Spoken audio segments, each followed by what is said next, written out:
Bessiat Adishmaya, dans la suite de notre étude quotidienne sur le Hafetz Haim, nous sommes arrivés à la partie qui dit comme ça, donc le cours numéro 3. Venire Pashut Shatam, Shechmira, Torah Kolkar, Beze Avon, Mishum. Bon, là, ceux qui viennent d'arriver aujourd'hui, ils n'ont pas cette page, c'est la page d'avant, il n'y a qu'une phrase. Et il semble évident que la raison pour laquelle la Torah elle était tellement dure avec cette Avera-là, Mishum Sheme'orer, et là nous sommes dans la page que tout le monde a, Beze Arbe, Tamekatrega Gadol al-Kelal Israël. C'est parce que cela éveille une grande accusation sur l'homme Israël. Valideze Oreg Kama Anushim Kama Medinot. Et qu'à cause de ça, il y a le crime de plusieurs personnes dans plusieurs pays.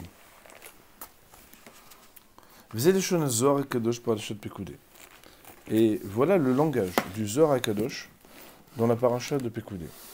Alors là, mon rivière en bataille, comme c'est du Zohar, je ne prétends pas être du tout un spécialiste du Zohar, et que dans l'édition qu'on a, en fait, on a une traduction du Zohar en bas. Si vous voulez bien, on va la regarder directement en bas, la traduction. Vous voyez ? Il est marqué Yesh Ruach Hahat, il y a un esprit. Ruach, ça veut dire un esprit comme, par exemple, on parle d'une force spirituelle, c'est ce que ça veut dire un esprit. She'omedet al kol otam ba'ale lashon hara, qui se tient être surtout ceux qui font du lashon hara. Shekasher b'nei adam mit'orarim b'lashon hara, que lorsque les hommes s'éveillent à faire du lashon hara, ou adam ehad shenit'orer b'lashon hara, ou même un homme qui veut faire du lashon hara, az mit'oreret ota ruach ra'a temia shel ma'ala. Alors se réveille un esprit négatif d'impureté qui est dans le ciel. Anikret Sarsoucha, qui s'appelle Sarsoucha. Ceux qui connaissent un peu le Shana Kodesh savent que Sirsouk, en général, c'est pas un très bon terme. Et là, c'est Sarsoucha. Vei Shora alota et orerut shel lashon hara. Et cet esprit réside sur le fait de s'éveiller à faire le lashon hara. Shepat Hupa bnei Adam, c'est comme une réponse spirituelle au fait d'avoir voulu nous, en bas, faire du lashon hara. Et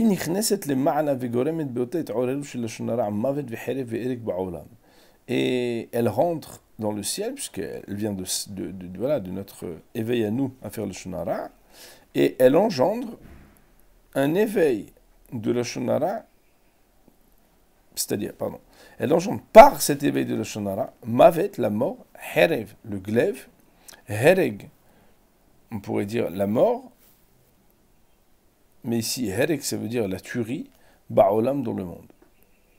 Ça, c'est les mots du Zohar, mon rêve. Oil eluche me'orarim et tzadara azé. Malheur à ceux qui éveillent, qui donnent la force à se réveiller d'une force négative comme celle-là. Venam shomrim piem ulshonam, et qui ne gardent pas leur bouche et leur langue, venam hoshishim alze, et qui n'ont pas la crainte de cela. Shenam yud'im, qui ne savent pas, she'arebit orerut shelema tatluyet orerut shelema, que la manière avec laquelle on a ce qu'on appelle ita'aruta dil teta, un éveil ici-bas, il y a ce qu'on appelle ita'aruta dil aila, c'est-à-dire un réveil dans le ciel. On peut rappeler en français un effet papillon de nos actions. C'est que quand on agit dans ce monde-ci, ben letov ou ben lera, que ce soit dans le bon sens ou dans le mauvais sens, nos actions ont une interaction et interfèrent dans le ciel.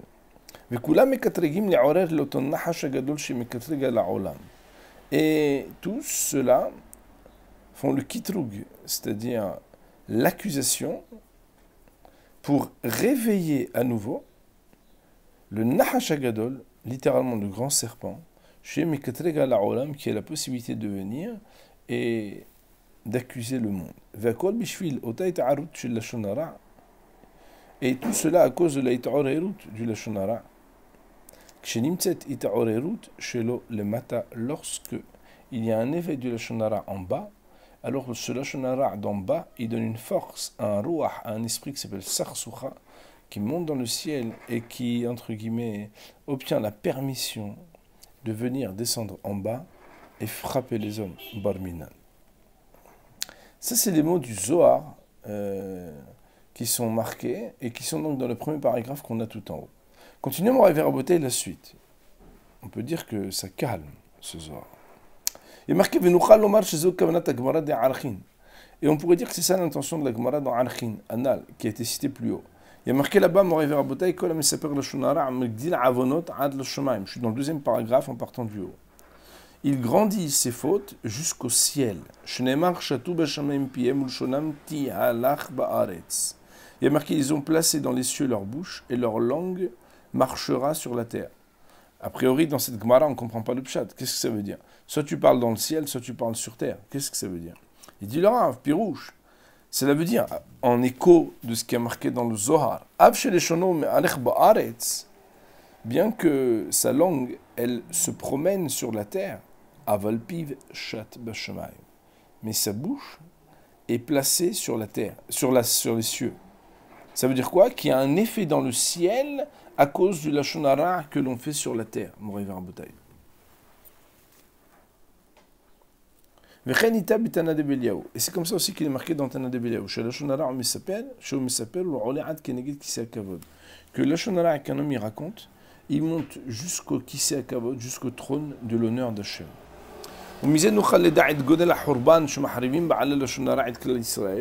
Et par ce texte-là et ce commentaire sur la Gemara grâce au Zohar, on peut comprendre la grandeur de la destruction qui est celle qui vient de ceux qui font du lashon hara et qui engendrent du mal pour le Am Israël.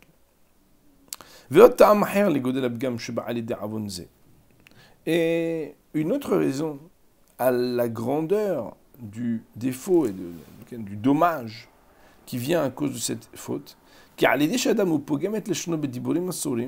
par le biais que l'homme, littéralement, il rend défectueux sa langue par des paroles qui sont interdites,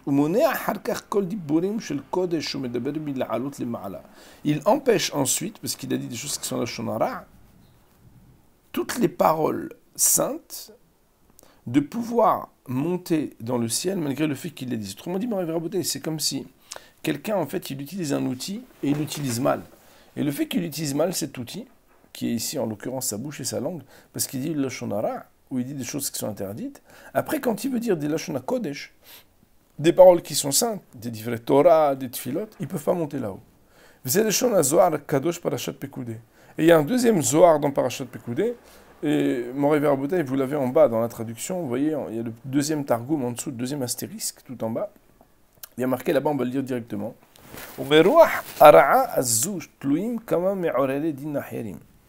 À cause de ce mauvais esprit qui est né quand les gens y font du lashon hara, sont suspendus aussi plusieurs autres éveils de rigueur annexes. Qui, eux, sont chargés de s'occuper de prendre des paroles mauvaises ou des paroles dégoûtantes chez Otsi Adam Ipiv, que l'homme il a dit. Et après il a dit des mots qui sont des mots saints, des mots de Kedusha. Oïlaem, oïlhaïem, dit le Zohar Kadosh, malheur à eux, malheur à leur vie. Oïlaem, be'olam zeh, oïlaem, be'olam abba, malheur à eux dans ce monde-ci, malheur à eux dans le monde à venir. Pourquoi? Parce que, étant donné que ces anges-là, qui sont des anges négatifs, des forces négatives, ils viennent, ils prennent les paroles qui sont négatives, qui sont impures. Lorsque l'homme, après, il commence à dire des paroles pures,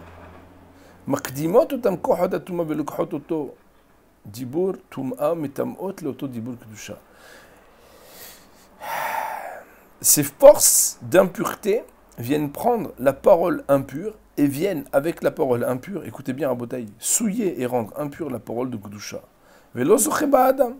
Et l'homme, à cause de ça, il a dit divrei Torah, il a étudié, il a fait quelque chose, et il ne peut pas avoir le mérite de la parole de Kedusha qu'il a dite.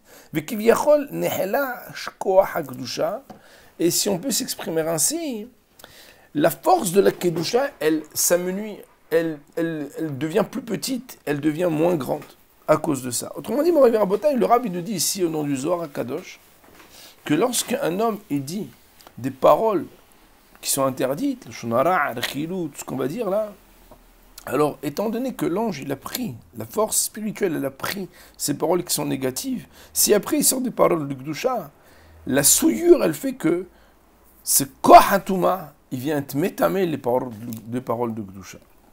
Reprenons le texte si vous voulez bien. Il dit le Rav Et lorsqu'on va approfondir, je suis revenu un petit peu plus haut dans le deuxième paragraphe en partant du haut, puisqu'on a cité directement en Lashon HaKodesh le Zohar, qui est plus accessible pour le grand public en hébreu. Et lorsqu'on va approfondir ce sujet, on va trouver encore plus que ça. C'est quoi? Que en dehors du fait que le Lashon Hara est une faute criminelle, le Lashon Hara est une faute qui est criminelle. Ça veut dire qui porte atteinte à l'autre. Ça veut dire lui-même est une force qui est criminelle. En plus de cela, il amène on va dire, un kilkul, c'est-à-dire une manière d'abîmer dans tous les mondes et d'amener une obscurité qui réduit la lumière. À l'idée chez les gilout ou les kamavekamanoshim, par le fait que c'est l'habitude normalement de la plupart des gens. Chez Koflim et Alabazé Kamameot Alafim Piramim Bimehayem, ils multiplient cette avera-là plusieurs centaines de milliers de fois pendant leur vie. Parce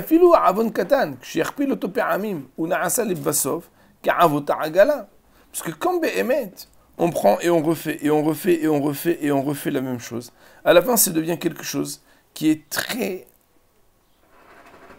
épais. Vous savez, Raboutaï, c'est toujours impressionnant quand on voit comment, des fois, on prend un tout petit scotch, et si on tourne, on tourne, on tourne, on tourne, à la fin, Behemet, ça donne un quoi qui est très, très, très fort. Que moi, je sabah Ishaya, comme c'est marqué dans Isaïe, Oy Mosheche et Avon bihavle hashav ka'avot agala hata'a. Malheur à ceux qui traînent la faute avec des cordes futiles, mais ka'avot, agala hata'a, et ça devient comme, je ne sais pas si on peut dire des lanières. Vous savez, les avot, c'est quand on tient ce qui peut tenir la charrette.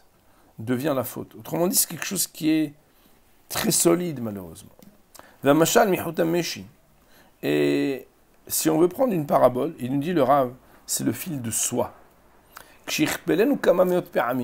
Lorsqu'on va le multiplier, c'est-à-dire le retisser des centaines de fois, alors il devient très très très fort, pourtant c'est un fil de soie. A fortiori, cette faute-là, en une fois déjà, elle est très très grave, comme on l'a vu.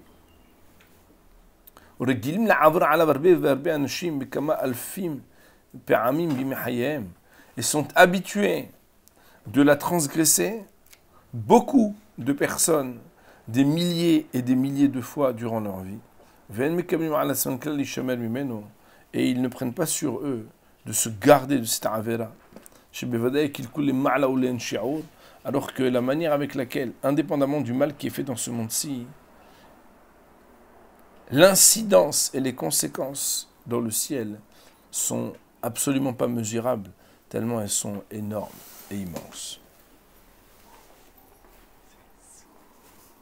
Pour aujourd'hui, pour la partie Hafetz Haïm, on va dire Baruch Ne'il Olam, Amin.